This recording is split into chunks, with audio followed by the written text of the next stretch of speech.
yaumil jumu'ati fas'au ila dzikrillah. Fanashhadu an la ilaha illallah wahdahu la syarika lah. Natubu ilaih. Wa nashhadu anna Muhammadan abduhu wa rasuluhu alladhi la nabiyya ba'dah. Naqtadi bi sunnatihi syarifah. Allahumma fasalli wa sallim wa barik wa karrim ala hadha an-nabiyil amin ar-rasulil mubin nabiyyina wa sayyidina Muhammadin wa ala alihi at-tahirin wa sahbihi ajma'in wa dhurriyyatihi wa ummatihi ila yaumiddin. Amma ba'd. Faya ibadallah, ahbaballahi wa ahbaba rasulih sallallahu alaihi wasallam, usi nafsi wa iyyakum bitaqwallahi faqad fazal muttaqun fala tamutunna illa wa antum muslimun.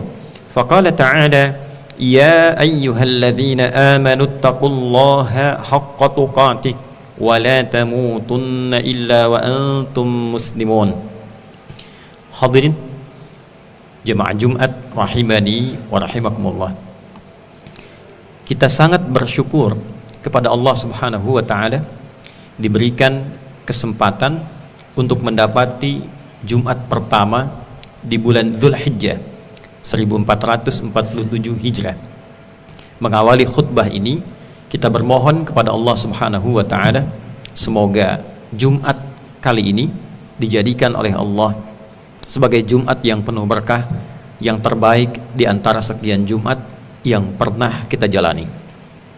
Hadirin, terdokumentasikan dalam kitab Al-Imam Al-Bukhari pada hadis nomor 969 yang sanadnya tersambung pada sahabat mulia Sayyidina Abdullah bin Abbas radhiyallahu taala anhuma dari Nabi sallallahu alaihi wasallam.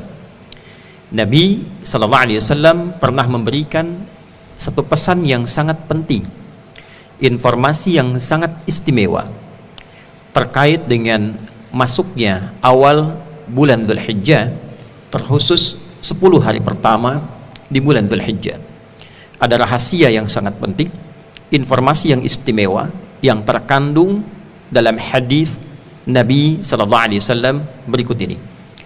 Haddatsana qala Rasulullah sallallahu alaihi wasallam, ma min al-ayyam al-'amalu salihu fihinna ahabbu ila Allah min hadhihi al-ayyam al-'ashr.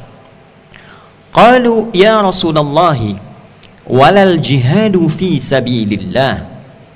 Qala ay Rasulullah sallallahu alaihi wasallam walal jihadu fi sabilillah illa rajulun kharaja bi nafsihi wa malihi wa lam yarji' min dhalika bi syai'.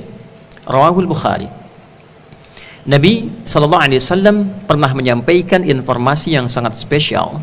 Beliau bersabda, tidak akan didapati hari-hari dalam peredaran waktu selama 1 tahun itu di mana hari-hari tersebut seluruh amal soleh yang kita kerjakan di dalamnya naik status menjadi amalan yang sangat dicintai oleh Allah Subhanahu wa taala. Sahabat mengkonfirmasi, ya Rasulullah, apakah jihad fi sabilillah tidak mampu menandingi keutamaan di hari-hari itu? Nabi menyampaikan, bahkan jihad fi sabilillah pun keistimewaannya tak mampu menandingi keutamaan amal saleh yang dikerjakan di hari-hari itu, kecuali satu amal saja yang tidak ada yang bisa menyainginya, yaitu seseorang yang berniat tulus berjuang, dia keluar dengan jiwanya, dengan harta yang ia bawa, dan ia berjuang sampai wafat, tidak kembali lagi ke tempat ia berdomisili. Hari-hari dimaksud adalah 10 hari pertama di bulan Dzulhijjah. Para ulama memberikan pendetailan, yaitu 10 hari pertama tanggal 1 sampai dengan tanggal 10 di awal bulan Dzulhijjah. Hadirin, ada sebagian ulama tafsir yang juga menafsirkan pembuka surah Al-Fajr, surah ke-89 di dalam Al-Quran, pada ayat wal fajr walayalin ashr wasyaf'i wal watr.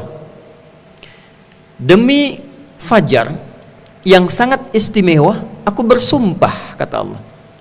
Ada yang memaknai fajar dimaksud fajar di hari ke-10 bulan Dzulhijjah, saat hamba-hamba Allah mulai bertakbir, yang berhaji bersiap-siap untuk melontar jumrah, yang tidak berhaji bersiap-siap menunaikan salat, kemudian berkorban, berupaya mendekat kepada Allah Subhanahu wa taala dengan pendekatan yang berbeda di hari-hari lainnya.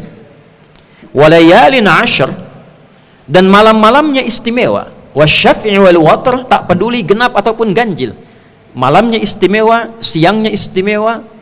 Ada yang memaknai 10 ini adalah 10 awal pertama bulan Dzulhijjah. Ada yang menafsirkan 3 ayat itu terkait dengan 10 akhir Ramadan dalam suasana i'tikaf. Namun juga dalam penafsiran itu ada yang menekankan berdasarkan hadis tadi, bisa dimaknai juga dengan 10 hari pertama di bulan Dzulhijjah. Malamnya istimewa, siangnya istimewa, dan fajar di hari ke-10 juga begitu istimewa. Hadirin, keistimewaan pertama pada 10 awal Dzulhijjah ini terletak pada kalimat yang lebih tekankan, ahabbu ilallah. Al-amalu salihu fihinna ahabbu ilallah. Saat amal-amal saleh yang dikerjakan di hari-hari itu naik status menjadi amalan yang sangat dicintai Allah. Jadi bila di luar 10 hari itu kita komparasikan, kita bandingkan dengan Ramadan misalnya, pahalanya banyak. Kita i'tikaf, kita baca Al-Quran, pahalanya berlipat. Bisa mendapatkan malam Al-Qadar, ada peluang di salah satu malamnya. Namun belum tentu yang kita kerjakan berupa amal saleh, salatnya, malamnya tahajudnya, kalau Ramadan tarawihnya, kita baca Al-Quran di dalamnya, belum tentu amal yang kita kerjakan dicintai oleh Allah, sekalipun amalan itu statusnya benar, berpahala. Tapi 10 awal Dzulhijjah ini, bila kita melakukan amal saleh, perbuatan yang diridhai oleh Allah, demikian definisinya. Bisa sholat, ibadah ritual, baca Al-Quran, zikir, bisa juga amalan sosial yang diniatkan untuk mendekatkan diri kepada Allah. Karena itu puncak amalannya disebut dengan kurban. Asal kata kurban itu bukan menyembelih. Menyembelih itu tadhiyah. Prosesnya berlangsung menampilkan hewan-hewan kurban disebut udhiyah. Kemudian diberikan tema dalam fikih Kitabul Adhahi untuk penyembelihan hewan-hewan kurban. Kurbannya itu maknanya bukan menyembelih. Kurban itu upaya serius untuk mendekatkan diri kepada Allah. Bentuk superlatif, kalau kita katakan dari kata qaruba, kalau ingin kita naikkan menjadi bentuk superlatif, tambahkan alif dan nun di ujungnya. Seperti Ramadan jadi Ramadan, sangat terik membakar. Ghafara, ghufran, ghufran, yang banyak ampunannya. Kurban, yang banyak upayanya untuk mendekatkan diri kepada Allah Subhanahu wa taala. Jadi amal apapun yang kita kerjakan dalam rangka ketulusan mendekatkan diri kepada Allah Subhanahu wa taala. Dalam konteks guru mengajar, niatkan mengajar itu untuk mendekati Allah, mencari ridha Allah, bukan sekadar mengajar. Maka status Anda yang sedang mengajar di hari-hari ini, 10 hari pertama khususnya, naik status menjadi amal soleh yang dicintai oleh Allah Subhanahu wa taala. Anak-anakku yang belajar diniatkan untuk mendekati Allah, mendapatkan cinta Allah. Maka cara belajarnya saat dikerjakan berpotensi mendapatkan cinta Allah Subhanahu wa taala. Para ayah merawat rumah tangganya untuk mendekatkan diri kepada Allah, maka diturunkan cinta Allah di dalam kehidupan rumah tangganya. Para ayah yang bekerja, pekerjaan apapun, niatkan sebagai ibadah untuk mendekati Allah, maka turun cinta Allah dalam pekerjaannya. Demikian para kiai, para ulama, para ustadz, mubaligh, da'i, diniatkan ceramahnya, mengajarnya, ngajinya untuk mendapatkan ridha Allah, maka turun cinta Allah di dalamnya. Apa perbedaan seseorang mendapatkan cinta Allah dengan seseorang yang hanya mendapatkan pahala yang dinilai benar ibadahnya, tapi Allah belum tentu mencintai amalan itu. Hadirin, pembedanya yang pertama kita dapatkan di antaranya isyarat di Quran surah ketiga Ali Imran di ayat ke-31. Allah berfirman ba'da a'udzubillahi minasyaitonir rajim, bismillahirrahmanirrahim. Qul in kuntum tuhibbunallaha fattabi'uni yuhibbukumullahu wa yaghfir lakum dzunubakum. Katakan Muhammad sallallahu alaihi wasallam, jika memang hamba-hambaku serius mencintaiku, kata Allah, buktikan cinta mereka itu, buktikan dengan mengikuti petunjuk-petunjuk yang engkau bawa. Ikuti Nabi. Pedoman hidup Nabi kita jadikan sebagai kurikulum kehidupan. Bagaimana cara Nabi bangun dari tidur, mulai bangun dari tidur, digambarkan di Sunan Abu Daud nomor hadis 1367 misalnya, dari Abdullah bin Abbas radhiyallahu taala anhuma, beliau kalau bangun itu duduk terlebih dahulu, tenang, menghilangkan bekas kantuknya, membaca 11 ayat terakhir surah Ali Imran dari ayat 190 sampai ayat 200, membaca doa bangun tidur, baru kemudian melangkahkan kakinya untuk mengambil wudhu atau mandi suci, lalu sholat di malam hari, menjelang kemudian subuh istighfar. Kita ikuti cara berpakaiannya, cara makannya, cara bergaulnya. Demikian kita ikuti untuk mendapatkan satu bagian yang Allah janjikan. Kalau kita minumnya meniatkan meniru cara Nabi minum, ambil dengan tangan kanan, kita minum pelan-pelan, ucapkan bismillahirrahmanirrahim. Selesai satu tegukan ucapkan alhamdulillahi rabbil alamin. Kita ikuti itu, yuhibbukumullah. Allah turunkan cinta Allah. Niat beraktivitas, berniat mencintai Nabi dengan mengikuti pedomannya semampu kita. Semampu kita. Cinta Allah turun. Nah, di bulan Dzulhijjah, awal 10 Dzulhijjah ini, syarat yang pertama itu kemudian ditampilkan keterangan lain yang walaupun syarat pertama ini kita lupa mengerjakannya, tapi kita niatkan amal ini untuk mendekati Allah, berkorban karena Allah. Maka apa yang disampaikan oleh Nabi sallallahu alaihi wasallam, semua amal solehnya ahabbu ilallah, dicintai oleh Allah. Kalau Allah sudah cinta, apa konsekuensinya? Yuhibbukumullahu wa yaghfir lakum dzunubakum.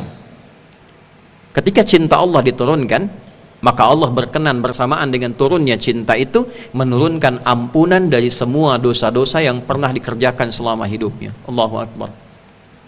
Allahu Akbar. Semua dosa-dosa. Dosa di mata salah pandang, dosa di telinga salah dengar, dosa di lisan salah ucap. Jangan dianggap ringan dosa itu. Karena itu resiko yang dibawa saat akan pulang, saat meninggal itu pertarungan kita menghadapi dosa-dosa. Setan itu akan masuk lewat pintu dosa. Melalui kebiasaan. Orang yang senang mabuk-mabukan, itu nanti setan bawa memori mabuk dalam sakaratul mautnya. Lewat pintu dosa masuknya. Setan senang yang kotor-kotor. Setan senang yang buruk-buruk. Al-fawahish wal munkarat, itu setan senang.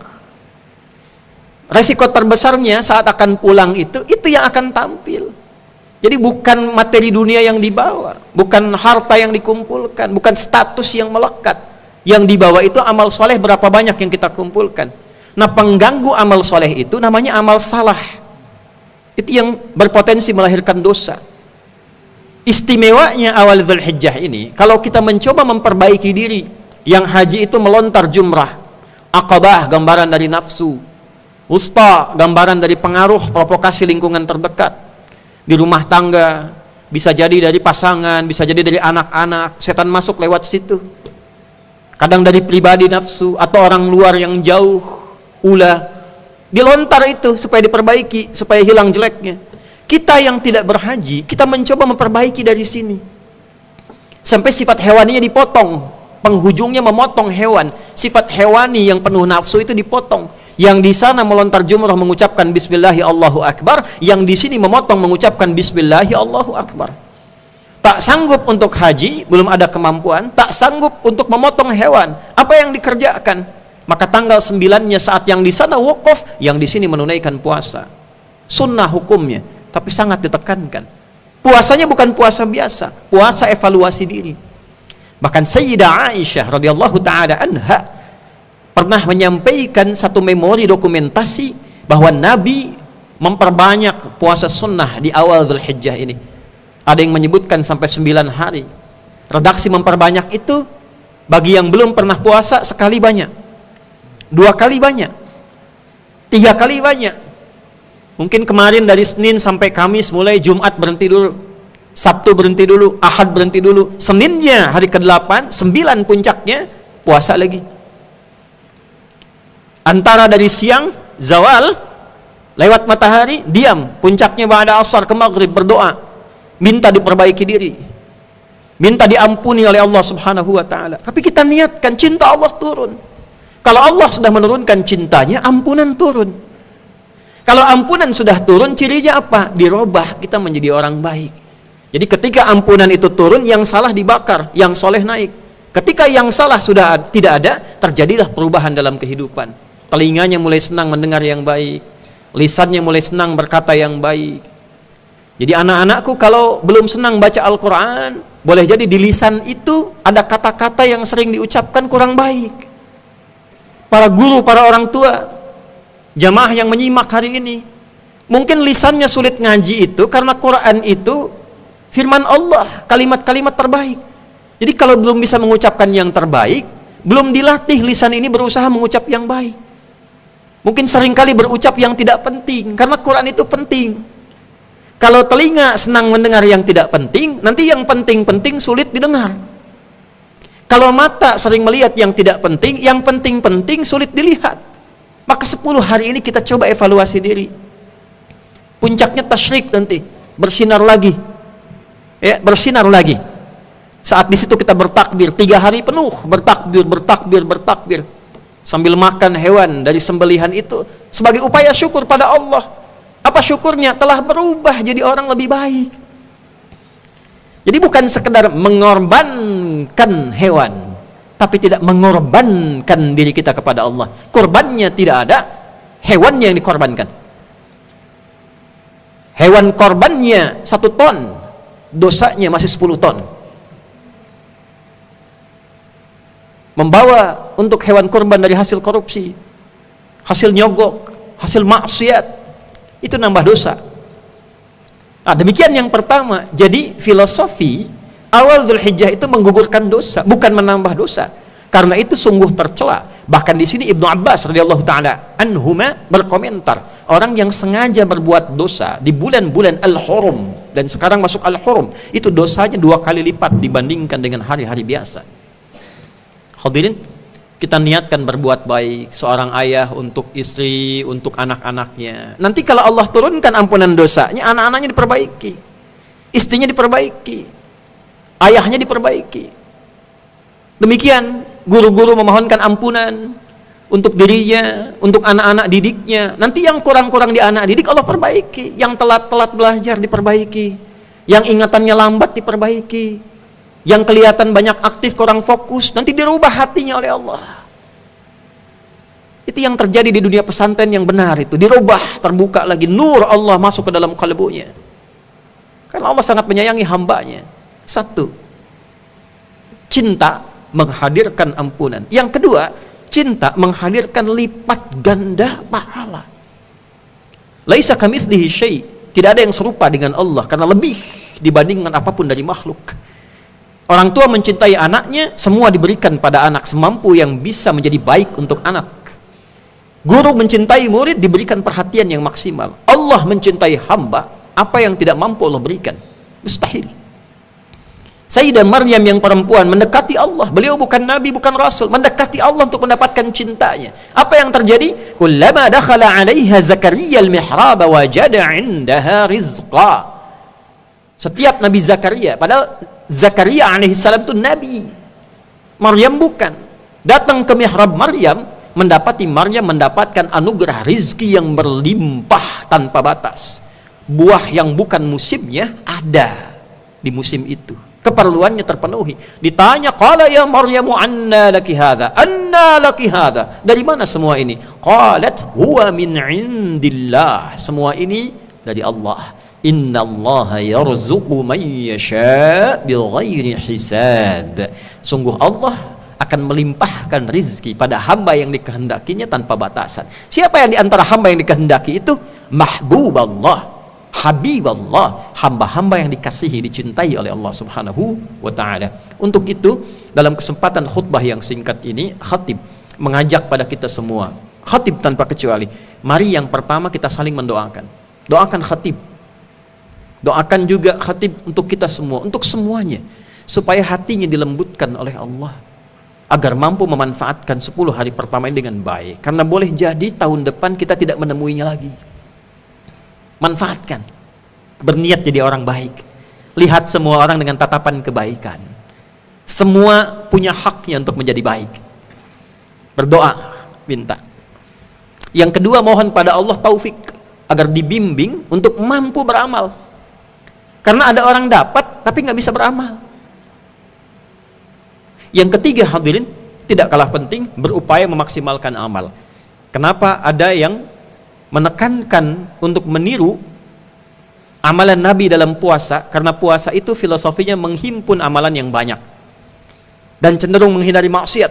Yang puasa itu senang sholat sunnah, senang baca Quran. Maksiat takut dikerjakan. Awal latihan minimal takut batal puasanya. Nanti kalau kebiasaan takut kalau Allah nggak ridho. Kumpulkan oleh kita yang mampu berkorban, siapkan dari sekarang. Karena itu dalam setahun coba nabung kurban. Bisa kambing, bisa sapi, kerbau, atau sejenisnya. Kalau kita tidak memiliki itu, baru berlatih supaya tidak bergantung pada hewan kurban. Tidak banyak kecewa, cari hewan yang bisa disembelih yang kecil-kecil. Ibnu Abbas, Bilal suka berlatih dengan menyembelih ayam. Ayam disembelih. Tidak serupa dengan kambing, tak sama dengan sapi. Itu latihan mengondisikan jiwa supaya hatinya bersih. Tidak berharap kalau nggak kebagian hewan kurban nanti mencela. Merasa berharap, tamak namanya. Lalu berharap dengan itu berupaya mendekati Allah walaupun belum mampu memenuhi syarat utamanya untuk menyembelih. Seperti kambing, sapi, kerbau dan semisalnya, unta dan yang lainnya yang semisal dengannya. Itu latihan. Hadirin, puncaknya semua itu kita niatkan untuk mendapatkan perhatian dan kasih Allah. Semoga tahun ini kita diberikan kemampuan untuk memanfaatkan awal Dzulhijjah ini. Khatib punya keyakinan kalau setiap pribadi berupaya memanfaatkan, keluarganya ditata dengan baik, akan berpengaruh pada kehidupan berbangsa, bernegara, atau skala di bawah itu bermasyarakat. Kita ingin masyarakatnya baik, berbangsanya baik, bernegaranya baik, maka mulai memperbaiki dari diri kita masing-masing di kesempatan awal bulan Dzulhijjah ini. Semoga pesannya bisa dipahami dengan kuat untuk kita semua, dan semoga Allah menolong kita untuk bisa mengamalkan dan mendapatkan apa yang telah dijanjikan oleh Allah dan Rasulnya sallallahu alaihi wasallam. Barakallahu li wa lakum fil Qur'anil azim wa nafa'ni wa iyyakum bima fihi minal ayati wa dzikril hakim wa taqabbala minni wa minkum tilawatahu innahu huwas samiul alim. Ud'ullaha yastajib lana jami'an.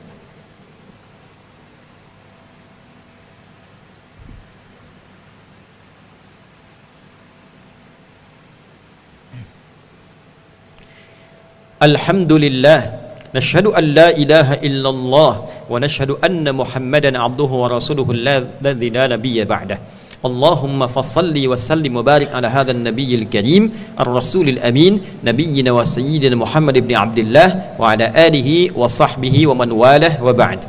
Fa ya ibadallah, usi nafsi wa iyyakum bi taqwallahi faqad fazal muttaqun fala tamutunna illa wa antum muslimun. فقال تعالى يا أيها الذين آمنوا اتقوا الله حق تقاته ولا تموتن إلا وأنتم مسلمون. Hadirin, mari kita berdoa. Mudah-mudahan doa kita dibimbing oleh Allah, dapat disampaikan dengan khusyuk dan baik, dan dijawab dengan cepat di kesempatan Jumat ini. Qala ta'ala innallaha wa malaikatahu yusalluna 'alan nabi ya ayyuhalladzina amanu sallu alaihi wa sallimu taslima. Allahumma salli wa sallim wa barik wa kardim ala hadzal nabiyil amin ar-rasulil mubin nabiyyina wa sayyidina Muhammadin wa ala alihi wa sahbihi ajma'in.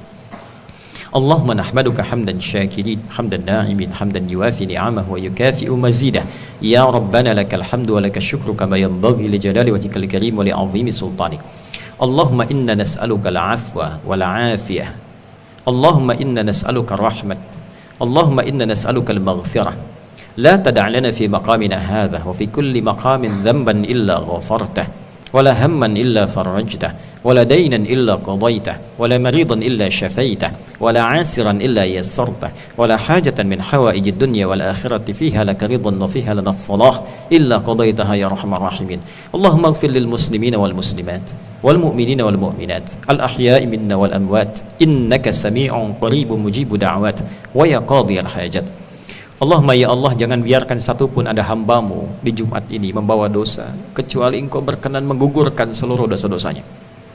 Jika ada yang tengah gelisah, mohon tenangkan jiwanya.